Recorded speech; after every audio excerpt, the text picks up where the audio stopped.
कभी अगर बनना हो तो बाज बनना, लेकिन कभी तोता मत बनना। तोता बोलता तो बहुत है, लेकिन ज्यादा ऊंचाई तक उड़ नहीं सकता। बाज बोलता बहुत कम है, लेकिन सबसे ऊंचाई पर उड़ता है और बाकी पंछियों का राजा होता है एक बाज। आज मैं आपको 5 ऐसे पॉइंट्स बताऊंगा जो कि हर इंसान को बाज से सीखना चाहिए और लाइफ की बहुत बड़ी लर्निंग है इन 5 पॉइंट्स में। पहला लेसन, ईगल फ्लाई अलोन। बाज अकेले उड़ता है और बाकी पंछियों के मुकाबले सबसे ऊंचाई पर उड़ता है।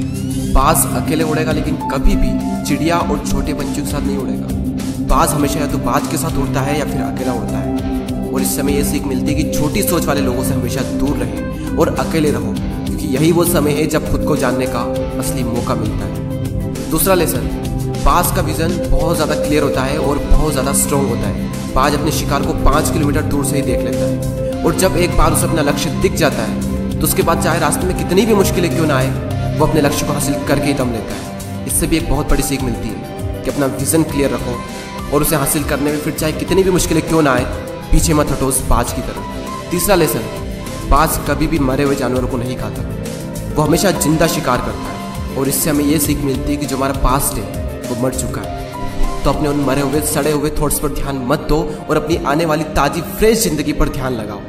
अपने पास्ट की पुरानी यादें जो तुम्हें तंग करती है उन्हें वहीं रहने दो जहां पर उसकी जगह है, और तुम्हारे पास्ट की जगह है तुम्हारे पास्ट में, उसे वर्तमान में जगह मत दो।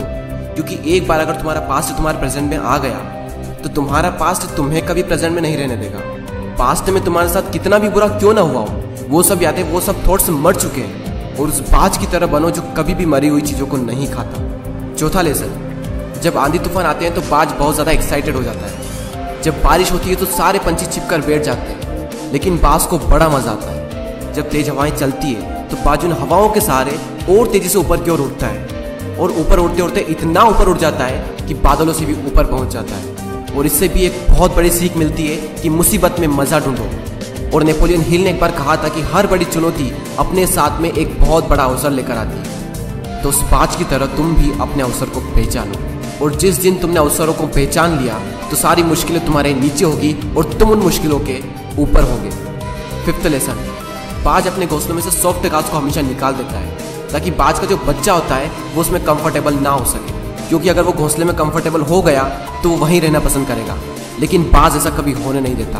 बाज एक पंछी है और उसे भी ये बात पता है कि there is no growth in comfort zone. लेकिन हम तो इंसान है ना, और इंसान होने के बावजूद भी कई सारे लोग इस बात को समझते ही नहीं। आप जितना ज़्यादा कंफर्ट जोन में रहोगे, आपकी लाइफ आने वाले टाइम में उतनी ही ज़्यादा अनकंफर्टेबल हो जाएगी।